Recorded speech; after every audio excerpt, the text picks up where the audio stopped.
मेरो तपाईहरुलाई नि साथी एउटा कुरा देखाउँदैछु है ल। यो चाहिँ के भएको भन्दाखेरि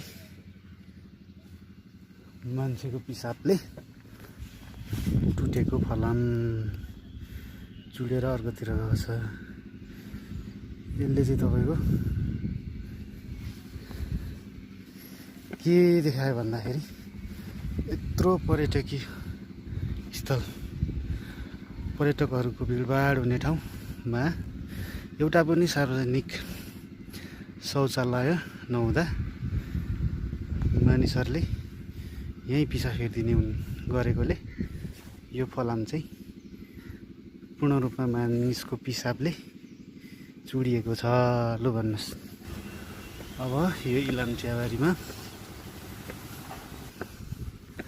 शौचालय चाहिन्छ कि चाहिँदैन त विचार गर्नुहोस्।